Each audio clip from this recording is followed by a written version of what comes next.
last week's episode, I was on top of the camera. So I am like 8 miles away this week because I had PTSD editing it, because I'm literally like, you see up my nose, and like there was nothing I could do to like edit it. Oh, that's bad. So, I'm That's like, why bad. am I'm literally this close last episode. I'm sorry if you guys noticed that and you're like, what the hell is she doing? I'm aware. you've I'll clocked. be back here today. Welcome to Let's Talk Literature. I'm Em, And I'm Will. and we're two book lovers who wanted to combine our passions for reading and gossiping and share it with the world. Whether you're looking for a new book to pick up or a new book friend, you come to the right place. So grab a coffee Or a little wine, and let's talk literature. Cheers. Cheers. Hello. It's been Hello. so long. Will's home from his European vacation. Yes. And I can actually talk freely now where I went. I don't know if I even said that in one episode, but I don't think so, but go ahead, sure. I was trying to keep it under wraps so people wouldn't, because The pops wouldn't find you. we are just so famous that I just didn't want the paparazzi to know where we were. To track you down. Yeah, it's valid. Exactly. I was just in Portugal and Spain. Wait, before we get into this, Okay. I understand that my outfit is a little backwards right now. I got home from work and It doesn't look it. I had a really nice sweater on top. It's like this green gray sweater that is so comfortable. And then I had jeans on and I switched out my jeans for sweatpants. So now I'm wearing a really nice sweater with sweatpants. I've done that. Okay. It's fine. Just so you know, just so you guys know that I'm aware. That's what it's all about. Exactly. Just wanted to get ahead We're of that. self-aware. Wanted to get ahead of that. So maybe it's a new Understood. trend. Maybe it's a new fashion trend that I'm starting. It could be. That's what I'm here for. I was just in Europe, so I have a lot of... Maybe you're bringing over some European style. Exactly. And was this worn in Europe? No. No. But it could have been. It could have been. It could have been. Somebody probably was wearing it I in all know. of Europe. Yeah. One person. Yeah. You know Anyways. what? So, yeah, that's where I was. I was in Portugal and Spain. I was Love. there for like a week and a half. I'm mentally, physically, and emotionally exhausted. It was a lot. It was a great time. Don't get me wrong. Had such a great Like time. a lot. Lots of good food, good views, good music, Yeah. lots of exercise because I walked It looked beautiful. everywhere. Thank you. Lots of pictures, took lots and lots of pictures. It was great. Money well spent for sure. But by the end of the trip, was I excited to come home? Yeah. I think I Yes. needed my bed. I needed my routine again. I need to get back into the yoga studio because Me too. I just went back to work and I had like a little panic attack yesterday, and Sunday scaries moved into Monday scaries, moved into Tuesday scaries, and now I'm just scared at all times. Now we're all just depressed. Exactly. And it doesn't help that it's cold, it's dark early, and I know that like I do appreciate when it gets darker sooner because you just are able to settle into the night earlier than usual. Yeah. But at the same time, less daylight just by nature makes you a No, little yeah, I sadder, think there's you know? pros and cons to it. 100%. Sure. And I think most people definitely see it being dark outside earlier as like a big con. Like it just feels like after 4 o'clock you can't do anything. And I've been Which feeling that. is what I like about it. That's But I also see why it's like a major depressant, you know? Yeah, no, 100%. It doesn't help for like trying to get your fitness goals in because once it's Yeah. after work, I'm like, it's dark out. Like, why would I go outside? It's scary. I can't do anything It's outside. scary. Yeah, exactly. It's so scary. That's so true. That's so true. But we're pushing through. I'm going to be back in the studio very soon. Back in this studio. So this is the first time we're recording in like 2 weeks. Yeah. We've It's been a never while. we've never taken that much of a break before. It was kind of sad. It was actually really sad because this has I turned missed it. into a very routine thing. It's where we It's get to catch therapeutic. up. Exactly. But we're back and we're better than ever. How have you been in the absence of us? I've been sad. I mean, I've been missing it. No, I've actually been pretty good. My TikTok's been doing really good. yes, it because has. I don't know if I think we talked about it. I think it was that long ago. Yes. The 75 book has kind of been like getting a resurgence of attention from a lot of like bigger creators, which is awesome because a lot of them have tagged me, so I've gained a lot of followers in the past like 2 weeks. So that's very cool. I've been writing a lot, which is very cool. I hit my 25,000 word count goal. Love that. Love that. So that was very exciting. And I like exported my book because I write on Readsy, which is like a writing platform software. It's a website, but it doesn't give you the page count while you're doing it. You have to like export it. So I had no idea how many pages that was at. So I was like, let me just see what I'm at. Like thinking it would be like 70-ish, probably. I was at 110. Oh my God. Isn't That's that kinda crazy. That's awesome. Like kind of crazy. So yeah, kind of cool. Besides for that, I don't know. I've been kind of lazy, like always. I have been reading still, and I have been writing, so that's a plus. And I did just go out to dinner, and I ate a really good meal, so Love. I'm happy. I went to. Did you guys know that Bonefish Grill was like really good? I didn't know that. I didn't. No. I didn't. There's a Bonefish Grill near us. Haven't been there probably in at least a decade. Over or that. maybe yeah, I was gonna say probably since I was a child. I'm honestly going to say this like in the most real sense of the word. Don't know if you've ever gone. No. Oh. Like no, stick with me here. Okay. It could have been 20 years ago. No, it could have. I could have been 5. Like that's not an exaggeration, guys. We've Yeah. been old enough to say now that things can be 20 years ago. Oh. Isn't that disgusting? Okay. Sorry. Wish you didn't say it. But... Sorry. Back to so would you order? No, but you're would you probably order? right. It probably is close to like 15 to 20 years ago. Anyways, we've just been like we always drive by it, and I'm always like, we should go. I just throw up everywhere. No, but I've been saying for like years, I'm like, we should go. Like, we should go. I give it a really am chance. interested in it. Yeah. It was awesome. It was so good. They have this special where you get the first part of it is a super salad, and each person picks one. The second part is this dish, and it comes with 4 different types of fish. And then the last part is you get 2 sides, and each side is enough to feed 2 to 3 people. All of that, and each fish is like pretty big, like Yeah. a decent size, like probably Yeah. like 5 ounces or so. 2 appetizers, 4 pieces of fish, and 2 large sides, $45 Each or total? all together. What was that noise that just came out? I felt like Trisha Paytas right there. I've never heard that noise. But that's really how good it That was. was genuine. That was genuine.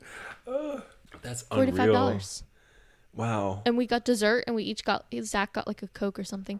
Came out to $60 altogether. That's like the good old days. I know. It felt promising.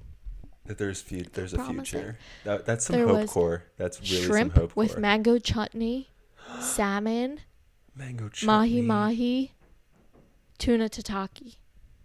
I love mango chutney. I love mango chutney. It was delicious. Okay, little Tuesday night at Bonefish Grill. No, like Tuesday night at Bonefish Grill is what it's all about. Wait, So maybe I'll make it Wednesday night at Bonefish Grill. I think you should. I think you should. Tell them I sent you. Oh my god. Wait. Wait, but so my waiter was like really silly. Like he was like, you could tell he was like really fighting for like good tips tonight. He was real energetic. Like he had all these one-liners, and like as a fellow waitress, I get it. I Yeah. respect it. But he said something so weird. Like, mind you, me and Zach are like really dramatic with food. Like, we'll be like, this is so good. Like, we will like sit in silence just eating. Like, we just love food. Like, we're both big like eaters. As you should. So he comes over. He's like, how is everything? And we're like, it's really good, thank you. And he goes, awesome, keep going.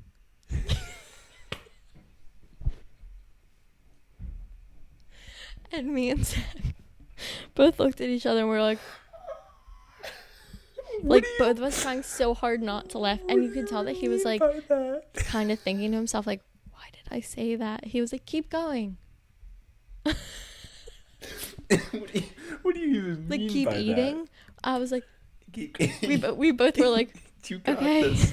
You got this. We're like throwing up. He's like, keep going. You have to finish it. You big backs. You big backs. Like, he was just like, he was pulling all the one-liners out. Like, we got the bourbon brownie for dessert. And he was like, can I see some ID? Like, no, he didn't. Yeah. I'll tell you what, we tipped him well over 20%. He deserved it. I mean, hey, I think we ended up tipping him like 30%. Like, he really worked really hard. I mean, hey, it is a Tuesday night at Fish Grill. Like, it is. Like, he gave me something to laugh about multiple times. No, and like now you're literally sharing it with the world. Exactly. Like, I'm gonna keep saying that. Keep going. Keep going. You know what?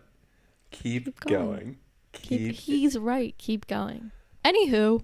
Well, that is 13 minutes amazing. That is amazing. I think that you can tell that Em and I have not yapped in this capacity in a while. And you know what? Gonna be so honest. This episode, I'm not really sure what we're going to talk about. Probably needs a large intro because today's episode, we are going to be discussing Hamnet by Maggie O'Farrell, which was November's book club pick. Me and Will picked this book because it's being made into a movie right now. Yes. And I think that that's a great reason for everybody to like, for there to be a resurgence in popularity from a book, because this is a few years old, I believe. I think it came out in 10 best books of 2020. 2020, yes. So that's kind of why it's gained a lot of popularity. If you're listening to this and you weren't aware of that, so look out for the movie. I have no idea when it comes out, but sometime soon. And it's a big release because it's with Paul Mescal, it's with Jessie Buckley, and it's being directed by Chloe Zhao, who is an Oscar winner, is a very well acclaimed director. So like heavy hitters. And this is getting Oscar buzz, guys. Like, I don't think I've ever said that word in my life. What, heavy hitters or Oscar buzz? Heavy hitters. It felt so foreign coming out. Keep going. Anyways, no, that's it. I just wanted to say that's the reasoning behind this. If you saw this on the list and you were like, why is this there? What the hell, guys? Well, now, okay, yes, we can say like, oh, why did Will and Em put this on the list? But you guys voted for this. Like, period. There were Your four other. This was the fifth option with four other options that were all new releases. All new releases. And you guys picked this one. And this one. And so I'm gonna guess most of you know. And I got a little bone to pick. Okay? Tell them, Will. I'm gonna tell them. I love all of you. I really do. But if you're gonna vote on a book to be picked for a book club, I better see you chatting away in those chapter discussions. Keep going. Keep going. I want to know what you're thinking as you're reading. I don't want to, don't be silent. Now, I will give you the benefit of the doubt. This one was really hard to share thoughts with, and I only shared twice because there's no chapter numbers. Yeah, that was tough. Riddle me that was tough. Maggie O'Farrell. That was tough. Like, what were you trying to prove? Miss O'Farrell. We're making it out to be like this book was awful. It was not awful. We didn't hate it. No. We just, it feels, I'm going to say, a little bit dull for me, but let's get into it. Let's talk about it. Would you like to read the back of it? Yes, I would. Let's start us off with a little summary, and I'll say from here on out, even though the first 15 minutes of this episode was nothing about the book, you're at the point now where we're going to talk about the book, and there's going to be spoilers. So if you don't want to know spoilers, click off, go read, come back. Bye. If you don't care and you want to just hear us talk about it, then stay tuned, because we're going to make the most out of this as we can. Okay? Yes. All right. You've been warned. Beautiful. The back of the book. This is the winner of the Women's Prize for Fiction. It's a finalist for the National Book Critics Circle Award, and it is long-listed for the Walter Scott Prize for Historical Fiction. This is Hamnet by Maggie O'Farrell. England, 1580. The Black Death creeps across the land, an ominous threat, infecting the healthy, the sick, the old, and the young alike. The end of days is near, but life always goes on. A young Latin tutor, penniless and bullied by a violent father, falls in love with an extraordinary, eccentric young woman. Agnes is a wild creature who walks her family's land with a falcon on her glove and is known throughout the countryside for her unusual gifts as a healer, understanding plants and potions better than she does people. Once she settles with her husband on Henley Street in Stratford-upon-Avon, she becomes a fiercely protective mother and a steadfast, centrifugal force in the life of her young husband, whose career on the London stage is just taking off when his beloved son succumbs to sudden fever. This book, ladies and gentlemen, is about the plague. This is a novel about the plague. Not to bring up Bonefish again.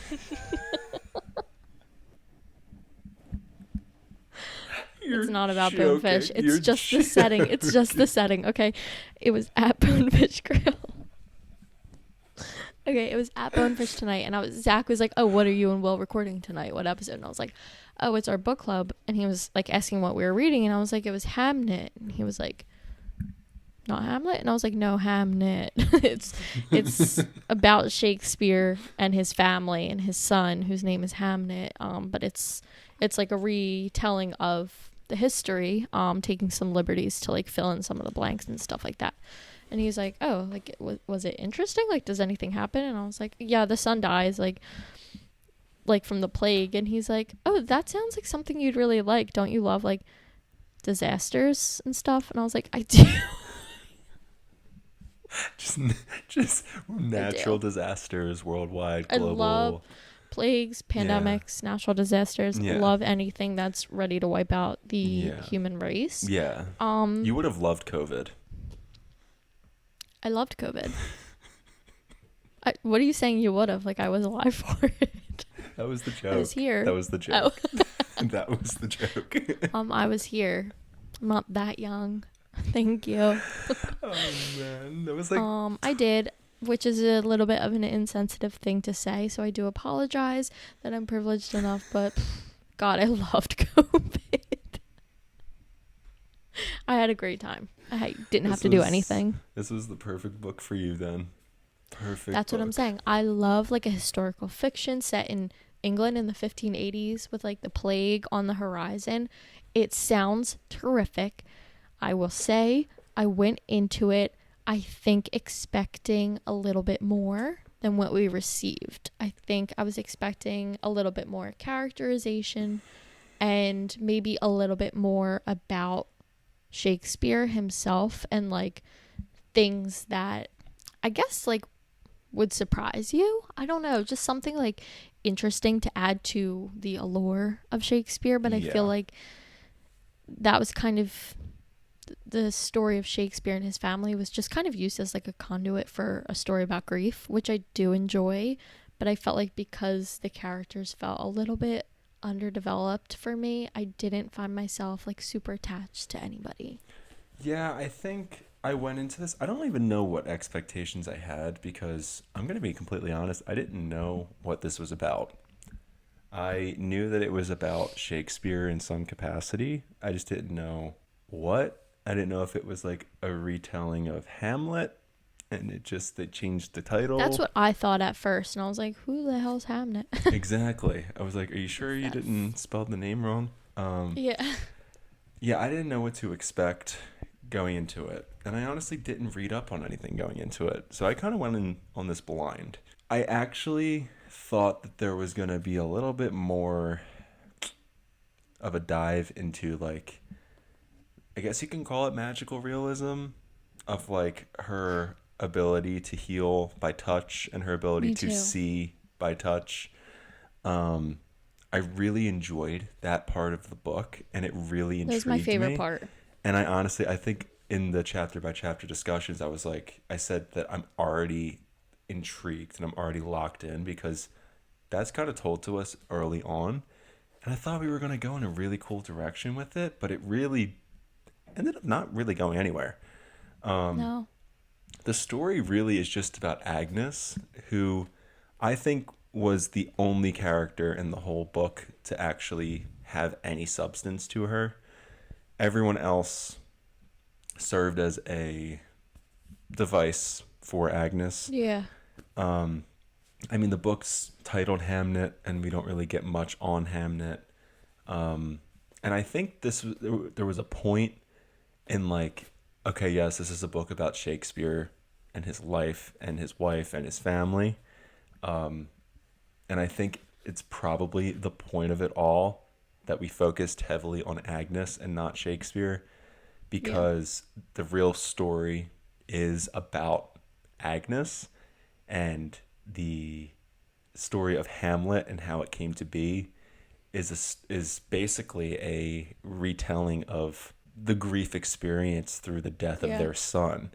And so for the whole story to be about Agnes, but for the title to be Hamnet and not Agnes, I think is very telling to how Shakespeare is looked at in the modern day and how his work is kind of I don't know, the forefront of who he is, but really everything that Yeah. kind of went into his work is like never really talked about.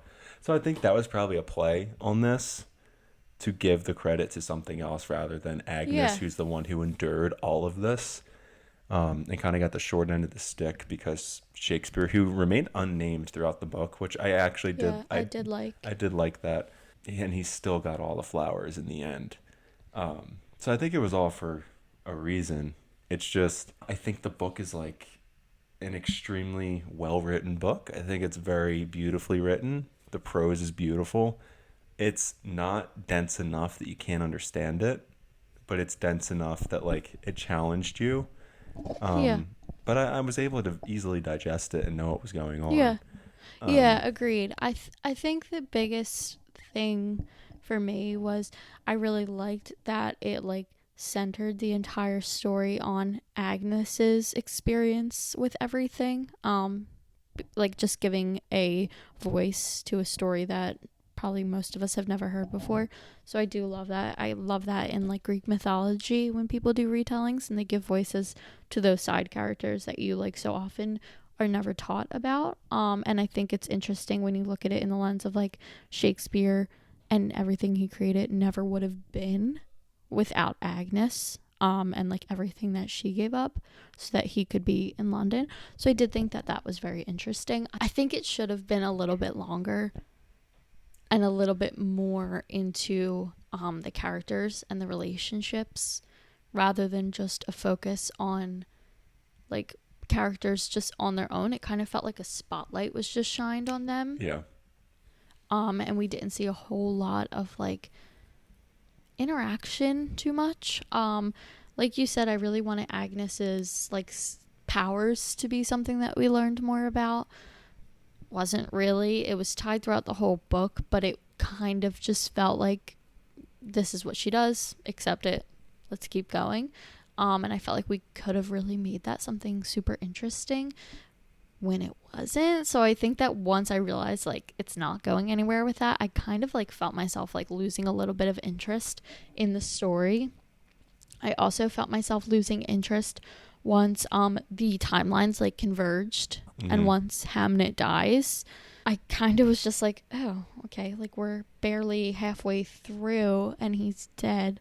So the last half of the book is going to be what? Like we talked about, like where is this going to go from here? Like there's a lot of ways that this could turn. And for me, I don't think I enjoyed the way that it turned. I do love a story that talks about grief, and I think that this book did a fantastic job at understanding how Agnes feels grief and how she expresses that and how that affected everybody in her family.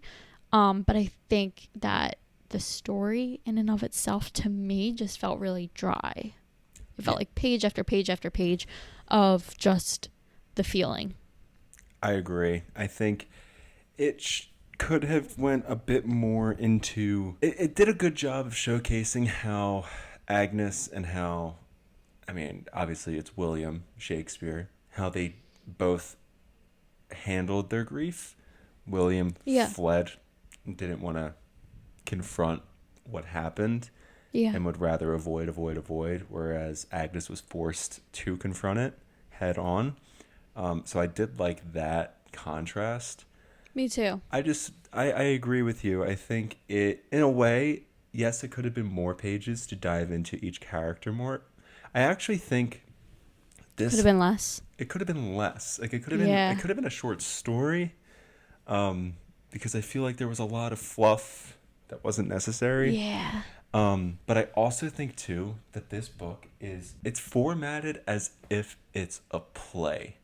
Because there are just so many snippets of time and of things happening that I felt like spotlight. Like it just feels like I feel, like and they just throw random little scenes. Maybe that's for a reason because it's William Shakespeare. But I felt like I could visualize this as a stage play. Like, me too. I didn't visualize this as like a grand world of these characters existing in that world. I saw it as like, this is a period of time that we're going to show you right now. I think you put it correct. It's a spotlight. And I think that ties to it feeling like it was a play, which I did like. I think like now that I'm talking this out, everything was probably for a reason to feel that way. This might not be what you're feeling, but for me, I think it's a good book and it was written beautifully. I just was bored. Like, I just don't think it intrigued me. You know what I mean? At the end of the day, I went into this not in the mood for it as well, which is a major knock for me, like with my ratings and stuff. Like if I have to pick something up and I'm not in the mood for it, there's a high chance that I'm not going to give it a high rating because of that. Like I just know myself. But I think even if I did go into it with the mindset of like, this is something I'm in the mood for, I just don't think it's something that particularly stands out to me. You know, at the end of the day, there's a lot of books that are going to be like that. I think it's upsetting because it's won so many awards and it's like so renowned. So I was hoping for a bit more, but I think like if I'm being so honest, I didn't love it. You know, it wasn't a bad book by any means. Like it's not at all like a rant review where I'm like, what the hell did we just read? No, it's not bad. It does not deserve more so just like it rant. Didn't strike a chord for me. And I can agree with that. I liked the grief, but as a whole, I wouldn't want to pick it back up, I don't think. And I think that's why it left me wanting more. I think that's why I'm having difficulty articulating how I feel about it, because I can understand the art of it. I can understand that why people love this book. If this was a rant review, it'd be like, I don't understand why people like this book. I wholeheartedly understand why people like this book. Yeah. If you're really into Shakespeare, I'm sure you're eating this up, you know? Absolutely. If you're really into stage plays, I'm sure that you're eating this up. I feel like it's very much like the imagery of like specific points in time. Yes. And you just kind of have to use, I guess, your imagination and like connect the dots with a lot of things. I don't know. It just wasn't for me. That's it. I also feel like too, which I didn't really appreciate, is that, not that I did this, but I feel like you could have skimmed this book and like every other line 100%. every other like there like it wasn't like each line was of importance. It was all just descriptive, flowery verbiage, which was beautiful to read. It's just, I don't know, I think in the grand scheme also, of what I was looking for, it just wasn't. I agree. That. I will be honest with you. I did skim sometimes because sometimes I was like there was just some like 3 pages long talking about like a plant or something. Come on, like I would like skip a line and then be like, okay, all right. I try not to though. Still It's talking just, about it. yeah, we're still there. Okay, got it. I really try not to, but like sometimes I literally just cannot do it. And I will say, I thought that it was interesting that we got like 10 pages of following a flea's point of view. Kind of enjoyed it. Like I kind of was. I did enjoy that part. I will say. Intrigued. Like that was probably the one chapter where I was like, where next? Like where next? But I was like, why are we getting so much so fast? Like that was the quickest pace. That's it. The pacing of this. That's what we're forgetting. I think it's the pacing that for me was like, whew, like we are really chugging slowly, but like that flea was flying. That flea was flying. For sure. That flea was flying. But it would be like and I liked it. It'd be really slowly paced in chunks. So it was like, here's a scene that's really drawn out, and then we're going to jump 5 years. And here's another scene that's really drawn out, and then we're going to jump another amount of time. Yep. I agree with you.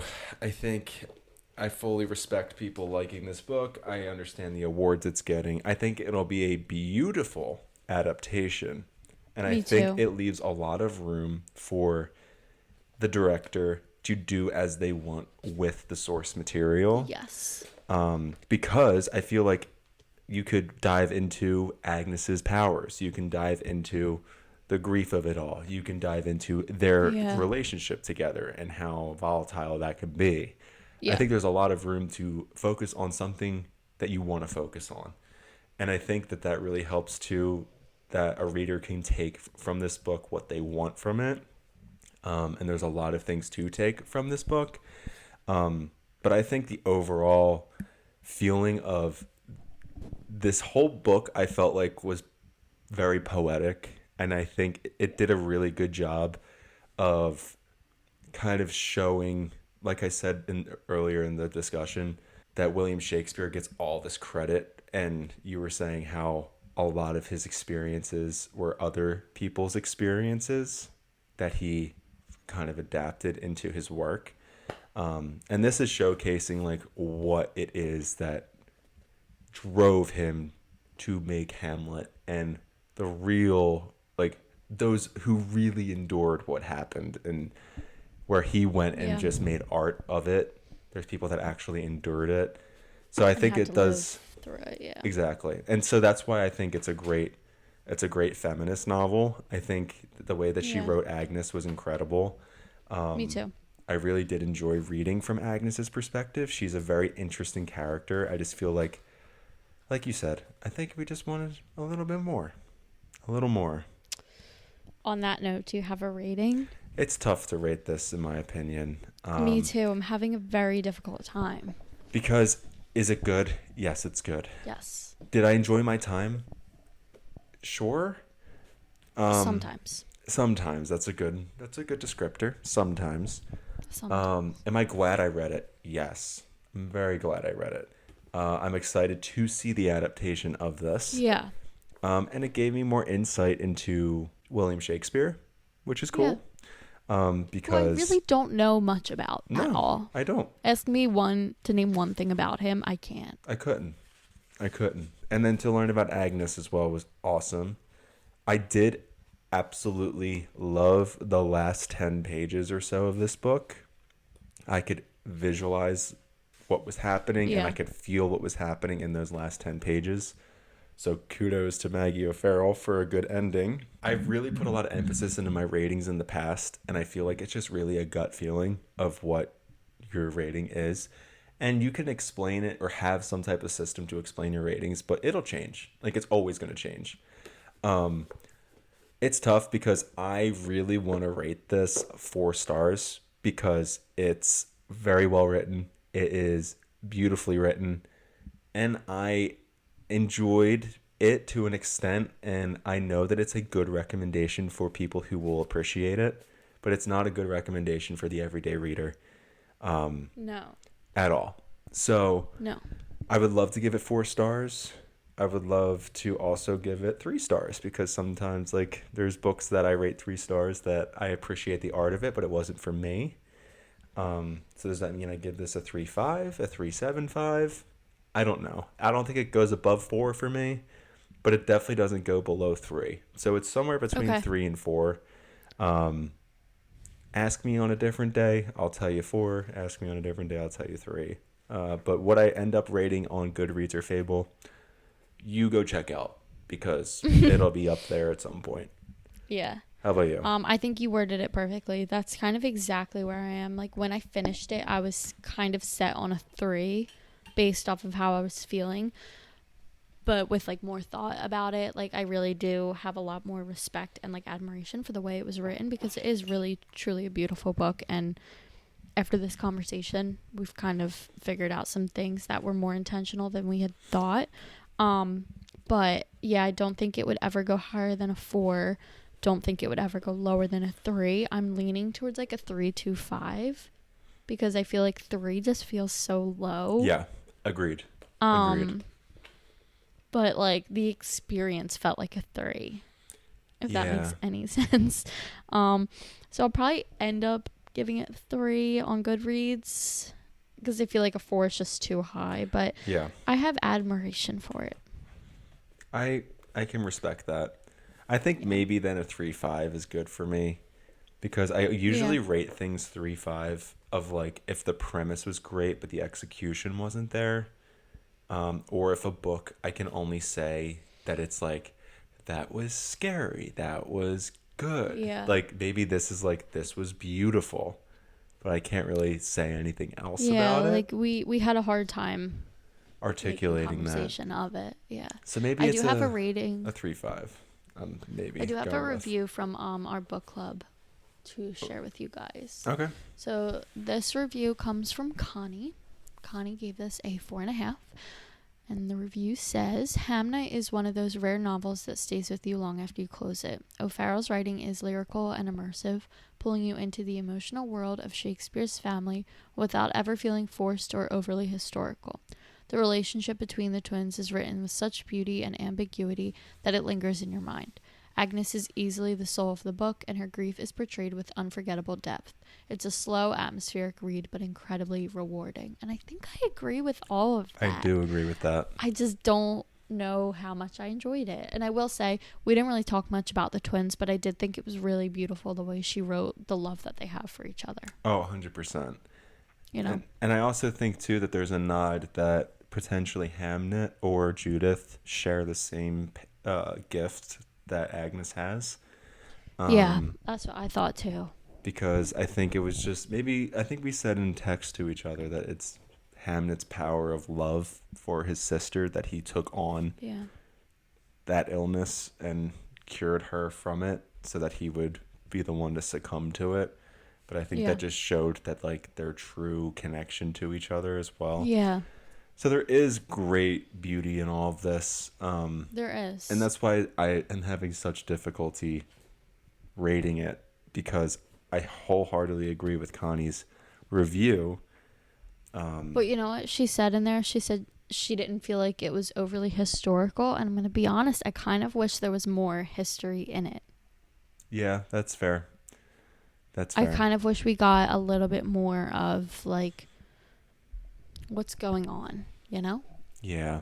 I do think it's a great feat, though, by Maggie O'Farrell to write a book that feels like a classic, but in a way that is so digestible that, like, I was able to follow everything. Like, you know when you read a classic and you're like, this is word salad, What did I and just what read? did I just yeah, no, read? this made sense. All of it made sense, but it also felt like that old-time classic feel. Mm-hmm. So that's great, too. Like, I'm very impressed by this book. Yeah, me too. But for personal taste, I think we both ended up just being like, yeah, this was good. It was good.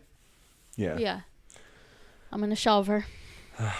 I'm so jealous of your bookshelf. So jealous. It's so I nice. worked really over hard there. on her. It's so nice. Thank you.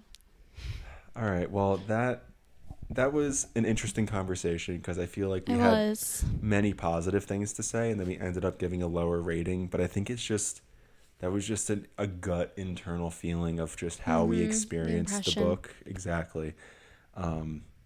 yeah, so check out our Goodreads, check out our Fable, see if we made any changes to our thoughts. As always, in the next episode, we usually recap the month's reads, and this is one of the books that we read in the month, so we always give an update if things had changed or not. Quite often they do change a little bit. So. Yeah. With time, things always either leave my brain and then I forget them, and then it's like, maybe that's a lower rating that I need to change that to. Yeah. But if it sticks around, who knows? Who knows? Could go up. Who knows? Who knows? Could go well, up. thank you guys for tuning in and for joining in on this conversation about Hamnet by Maggie O'Farrell. We had a lovely time reading and talking about it with you. It wasn't a very typical choice that we would have for this book club, so I really like that you guys did pick it. Honestly, brought us out of our comfort zones a little bit, and then we will have next month's up probably by next week, so we can all vote, pick something good for December, maybe something a little bit holiday focused. We will see. We'll see the vibes. We'll see the vibes. Of course, make sure you are subscribed over on YouTube and following us on Spotify, all the good stuff, both of our TikToks, our social medias, Instagram, everything, you know it all. That's it from me. Anything else? I think that's it from me. Thank you guys, as always, for tuning in. We appreciate all of the existing viewers and all the new viewers alike. Be sure to like, subscribe, and follow so that we can build this community to an even greater audience. Oh, leave a comment if you listen this far. Oh, yes. Leave a plant. A plant of your choice. Plant of choice. Yeah, that's that. Plant of choice. That's for Agnes. Leave a That's plant for Agnes. Guys, this was awesome. So happy to be back. So happy to be. Keep going. Yeah, keep going. Keep going. Yeah. We'll be here next week for a nice little monthly wrap up. Okay. Woo! All right. All right. Thanks for tuning in, guys. Have a great rest of your day, and we will see you next week for another episode of Let's Talk Literature. Bye. Bye.